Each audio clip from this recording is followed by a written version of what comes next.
Hello, my friends, hello, and welcome once again to stately Vaughn Manor and the Robert E. Howard Show. It's the Robert E. Howard Show once again. This isn't the Robert E. Howard Show I was expecting to put up. I was expecting to put up a video about the Phoenix on the Sword, the first Conan story. But my time is really limited today. I've got about 15 minutes, and that's it. And I know if I talk about the Phoenix on the Sword, I might go longer than that. Because it's a great story, and I really want to go into that one in detail. I did want to put a Robert E. Howard video up today, though. And this was one I was thinking about doing anyway because I've gotten a lot of questions about the different editions of Robert E. Howard's Conan, which are floating around out there. And Conan has had an interesting publication history. And so people ask, which one should I get? Is there a better edition? Is there a worse edition? What's the difference?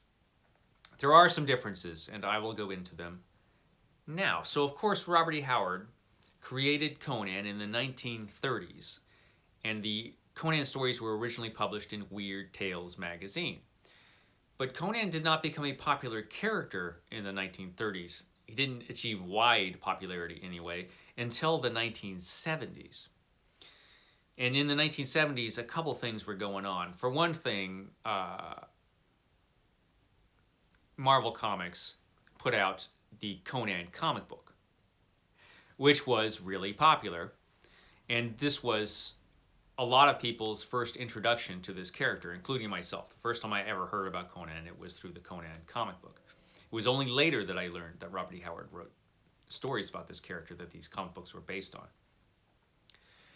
But another thing that happened in the 1970s is that this original series of paperbacks, the Conan series of paperbacks, was published with covers by Frank Frazetta and Boris Vallejo, and they were magnificent looking books. And so, of course, you see these books, you want to buy them. And they were very popular, this series of Conan paperbacks. Now, the issues with these Conan paperbacks were that they were edited by L. Sprague de Camp, a science fiction writer. And he didn't just edit them. And he did edit them heavily in some cases. He had a heavy editorial hand on the Conan stories, and he did change some things in those stories. But he also added stories of his own to this series. He wrote his own Conan pastiche stories and put them in with Robert E. Howard stories. Also, he got Lynn Carter, the fantasy writer Lynn Carter, to write Conan stories. And he would put Lynn Carter stories in there also with the original Robert E. Howard Conan stories. So this series of books had Robert E. Howard stories, L. Sprague de Camp stories, and Lynn Carter stories all mixed up. And so for a casual reader, unless you check the contents page and are really paying attention, you wouldn't know who wrote what story. You wouldn't know what's a Robert E. Howard story and what's an L. Sprague de Camp story. And that's also going to affect your memories if you're thinking back on the series that you read. Did Robert E. Howard write that, or was that L. Sprague de Camp? It caused confusion, this series of stories, this series of paperbacks. So while I do credit this series for spreading Conan's fame and making Conan a popular series, which it did, I hate that about this series, because my personal feeling as a Robert E. Howard purist is that a Robert E. Howard Conan publication should just have Robert E. Howard's Conan in it. It was Robert E. Howard's character. And nobody could write a Robert E. Howard story like Robert E. Howard could. And this series also had, L. Sprague de Camp also took non-Conan stories and turned them into Conan stories, non-Robert E. Howard Conan stories. I mean, the series had a lot of issues. And this was the only way you can get Conan, Robert E. Howard's Conan, for a long time. Carl Edward Wagner, the fantasy and horror writer Carl Edward Wagner, was a really big Robert E. Howard fan. So he, in the 1970s also, in the late 70s, I believe, he started publishing his own series of Conan books. Only lasted three books. He didn't have the rights to all of the Conan stories. At the time, L. Sprague de Camp claimed the rights on some of these stories, Some of the stories were not in the public domain at the time. So Carl Edward Wagner can only publish some, but the editions he did publish were really, really good editions, and they were based on the original Weird Tales publications of Conan. So there were 3 paperbacks, which you still see floating around here and there, the Carl Edward Wagner editions. And they're nice. I have them. I just didn't want to dig them out, so I'm just putting up a picture. But they were nice editions, and it was a good try, but he wasn't able to finish the series. The Conan stories, as they were written by Robert E. Howard, and in the order they were written by Robert E. Howard, were not published until the Fantasy Masterworks edition. The Fantasy Masterworks came out with a 2-volume edition of Robert E. Howard's Conan stories, and they were really, really cool. It was great to finally get all of these stories the way Robert E. Howard wrote them. And I don't have these anymore. I gave them to my brother, who is also a big Robert E. Howard fan. He's a man of taste. So I don't have them anymore, but they were great. So if you ever see these lying around, pick them up. They're really good. But if you have this edition, you have Conan as Robert E. Howard wrote them for the most part. This is the real deal. And so that was probably the best you were going to get for a long time until a company called Wandering Star, which was a small press, did some really, really nice editions of Robert E. Howard. Unfortunately, they were not able to finish the series of Robert E. Howard books that they had in mind, but Del Rey Books picked up this series. And Del Rey Books published the best edition of Conan that you can get at the moment, starting with Conan the Cimmerian, The Coming of Conan the Cimmerian. This is a great volume which has the first few Conan stories that Robert E. Howard wrote, and it has some excellent illustrations. These editions, which were originally published by Wandering Star, just have beautiful, beautiful artwork in each one of the editions. They're just really, really cool. I still think that these are the editions to get. So there were 3 of them. There's this one.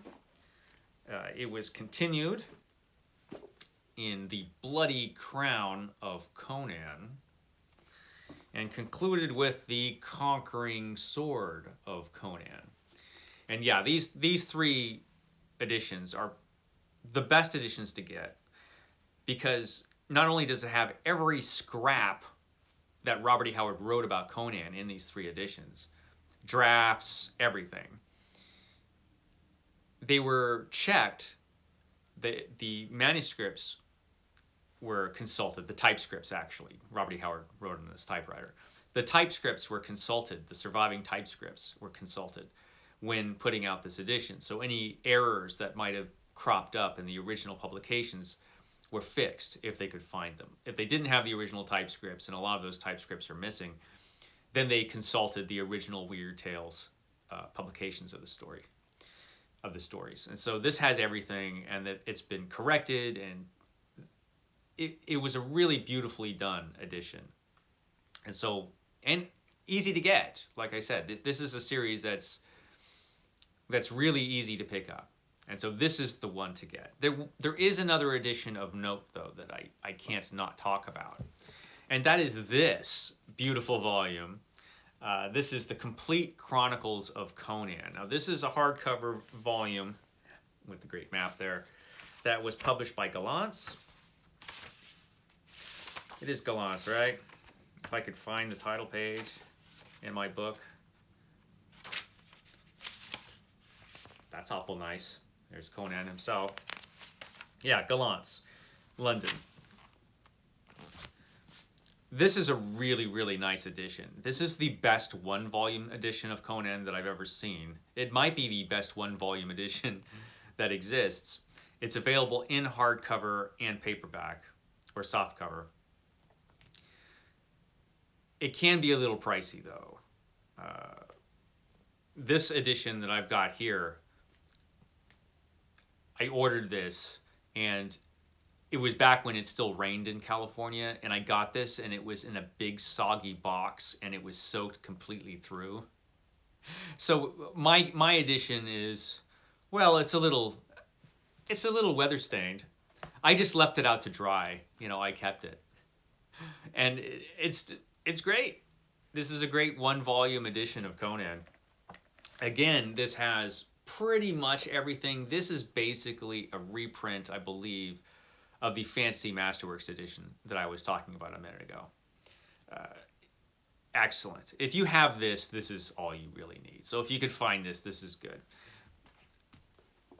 This is still probably the best, though, these 3 volumes. There, of course, are other editions out there. There is an edition that I know about from Pulp Lit Productions. You can get this in a hardback and softcover. It's a nice edition, but it does not have all the stories in it. The same goes for a lot of editions that you'll find for the Kindle. They will usually have those editions with the public domain stuff in them. They will have all of the stories that were originally published in Weird Tales. But there were Conan stories that were not published in Weird Tales. There were a couple that were not published until later. The Black Stranger comes to mind. And so most public domain publications of Conan will not have the Black Stranger in it, and will not have a bunch of the other stuff that you could find in this edition or this edition. And so when you're buying Robert E. Howard's Conan, like in a public domain edition, just keep that in mind. You're not going to get everything. If you get this, or you get this Del Rey edition, you're going to get everything. And so those are the editions that I would recommend, because you're not going to have a lot of the errors that are going to crop up in a public domain publication. And they're editions that have been carefully edited and looked at and published. So yeah, this one, these are the best you can get. And these are the ones I recommend. And that's all I have time for today on the Robert E. Howard Show. I'm really hoping next week I have more time and can actually talk about the Phoenix on the Sword, the first Robert E. Howard story, or the first Robert E. Howard Conan story. So yeah, I will see you next time. You have a great day.